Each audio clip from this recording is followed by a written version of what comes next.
me tell you about a friend. It's Craig LeBlanc where the good times never end.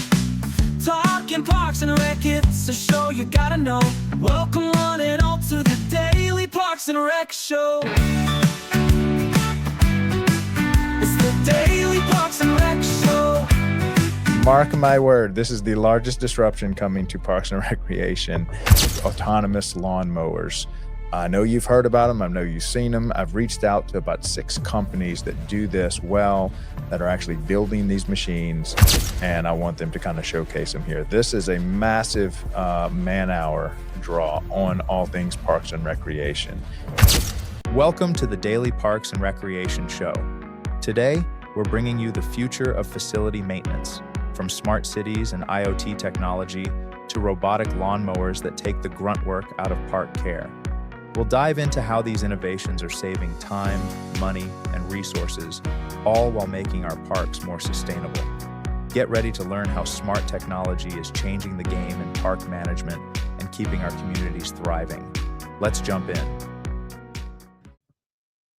All right, we are live again. Sorry, a few minutes late. I was trying to upload our slightly refreshed logo. I think I still need to fix the square stuff on the end and the white lettering. Anyway, this is Facilities Maintenance Daily Show with the Parks and Rec Daily Show, 10:45 a.m. Eastern, Monday through Thursday.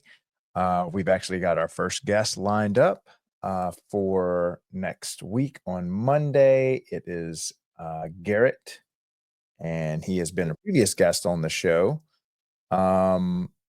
He has, hold on, let's see. Garrett James, and then I got Ryan Brewer, Jacob Stevens that are also going to come on the show as guests. I just got to schedule it. Working on all the back end stuff. So anyway, I reached out to a couple of people trying to find out what we want this show to be about and how we want to serve the maintenance community in Parks and Recreation. So these are all the people, all the master craftsmen that are maintaining park facilities, their craft, what they do, and really trying to give a platform for them to talk about the mastery they've attained over decades of maintaining park facilities. I think we've broken down into 4 areas: field maintenance, facilities maintenance, equipment maintenance, and sustainability management. I've been asked to add aquatics because it's so different from all the rest. I've also reached out to some playground manufacturers to come give us some good tips and best practices for maintaining playground equipment. And then I think we're going to do something similar for splash pad maintenance because a lot of communities are getting these for the first time and don't have a pool. And this is a lot like maintaining a swimming pool. It's a lot like maintaining, or it's kind of a combination swimming pool, playground. But anyway, wanted to get that out there. And then I thought about disruptive technology that's coming into Parks and Rec. Now, this is going to be a huge disruption in Parks and Recreation, and it's coming so fast.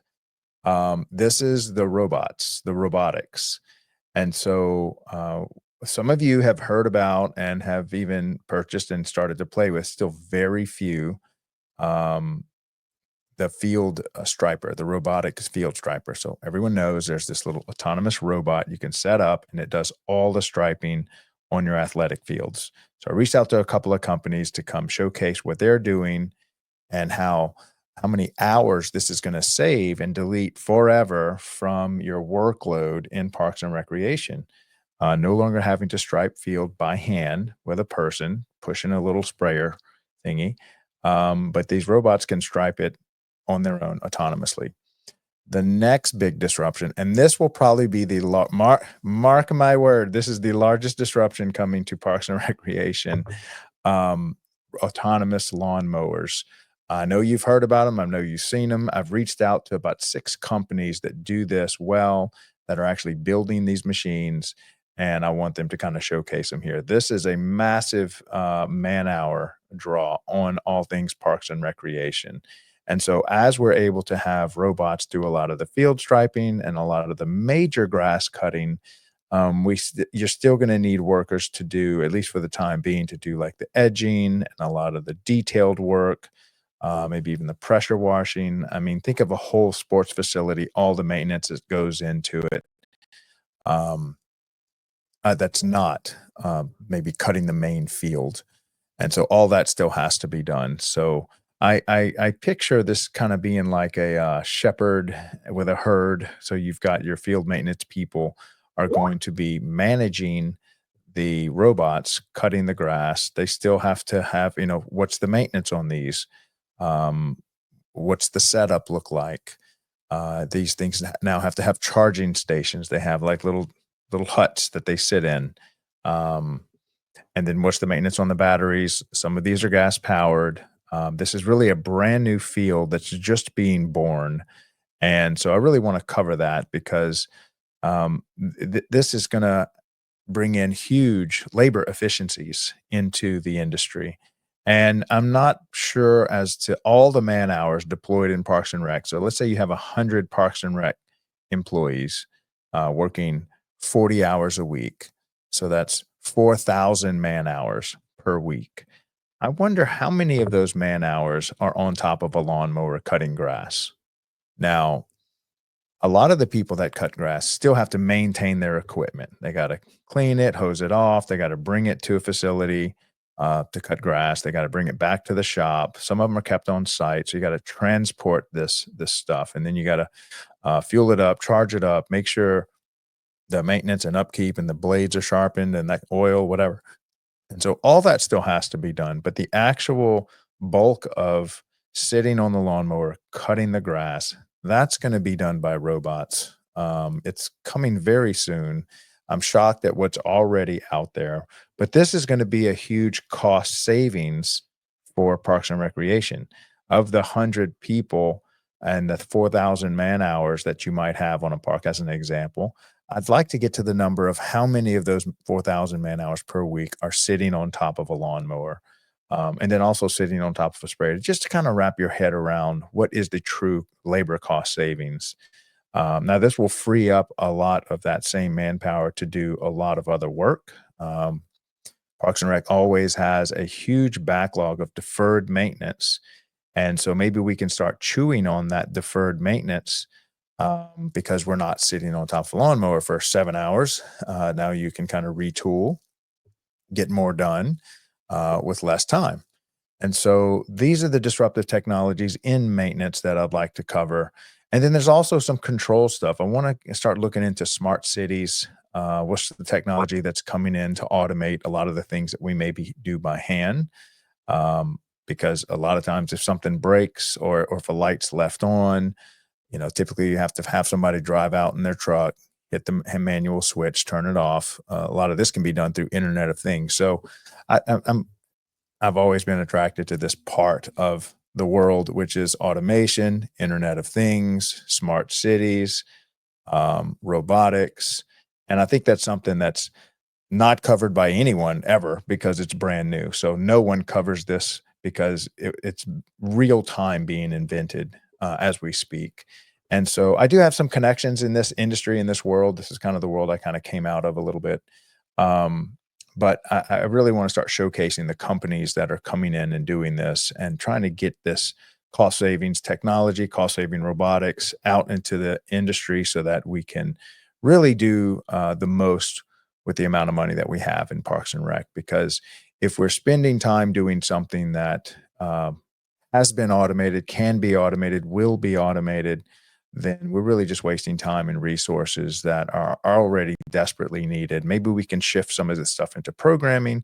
Maybe we can just upkeep our facilities at a higher level, at a better level. Maybe we can afford to put, better grass, better irrigation because we freed up capital. So I don't think it's going to be coming for a job thing. I mean, look at all the parks that you have under your care and how many of them, if you had more time and if you had more manpower and if you had more money, that you could make them look better. And I think that's what robots are going to do.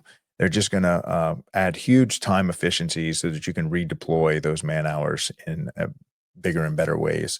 So if you know of anyone, calling all people that actually are some of the front runners, have already purchased robotic field stripers or autonomous and robotic lawnmowers, or started the whole Internet of Things, smart city, where you can really control your city from like a computer with gates and door locks and bathroom locks and field lighting.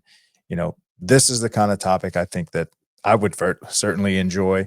And I think that's probably about the most value we can bring, in addition to some of the mastery that, we're not going to automate, like urban forestry, planting trees, park design, sustainability, all that kind of stuff. So it's going to kind of be a mesh of all that. Again, this is only our first week. This first week was really for me to get the logo straight, the messaging straight, to get all the invites and stuff, and to start building that community for this 1-hour show leading up to the leadership series, which will be starting here at 12 noon Eastern. So just in a few minutes. So I think that's all I have for y'all. I will be reaching out to a lot of my superintendents and adding y'all to the conversation and getting y'all on stage. Thank you, Garrett, for being the first to sign up for our Monday show in facilities maintenance. And I've got quite a few others as soon as I'm done with this show. I'm going to start reaching out to them and plugging them in, and having guests nearly every day, similar to the leadership series. So that's all I have for y'all today. It was just kind of me brain dumping, brainstorming, giving y'all updates and letting you know the direction and allowing y'all to have input. So if you have any other input for suggestions on topics, I'm really looking for, disruptive technology that's coming into Parks and Recreation. I'd love to highlight that. And then, of course, if you have any other master craftsmen that have been working in your facilities that do a great job and you'd like to highlight them, please, I'd love to have them on the show just to highlight their career, similar to what we do in Leadership Series, but on the park facilities maintenance side. So anyway, that's all I have for y'all today. We'll see y'all here in a few minutes with the Leadership Series. And then don't forget to check out our YPN Friday. We've got a great show scheduled for y'all. So see y'all then. Love you guys. Oh, wait, hold on. Per usual, I've got to do my little, I'll tell you what, let me do the promo for the YPN show. Okay, so this is our little promo for the YPN show, and it'll be our outro today. So great job, Kathleen. I think she's the one that made it. Bye. The future of parks and recreation is here, and it starts with you. Welcome back to the Daily Parks and Recreation Show, where we bring you the latest insights, trends, and conversations shaping the world of parks and recreation. Today, we're diving into something that's shaping the future of our industry, Young Professional Networks, or YPN. If you love your job and love the parks and recreation community and are looking to connect with the next generation of leaders, this episode is for you. YPN is where driven, passionate professionals come together to connect, grow, and make a real impact. It's not just about networking, it's about building the future of our communities. Why join YPN? Career growth and mentorship. Learn from the best in the industry. Innovative ideas and collaboration. Be part of the next big movement. Leadership development. Take charge, make decisions, and create change. Whether you're just starting out or looking to take your career to the next level, YPN is your gateway to success. From exclusive networking opportunities to cutting-edge industry insights, this is where you build your legacy. Because the future of parks and recreation starts with you.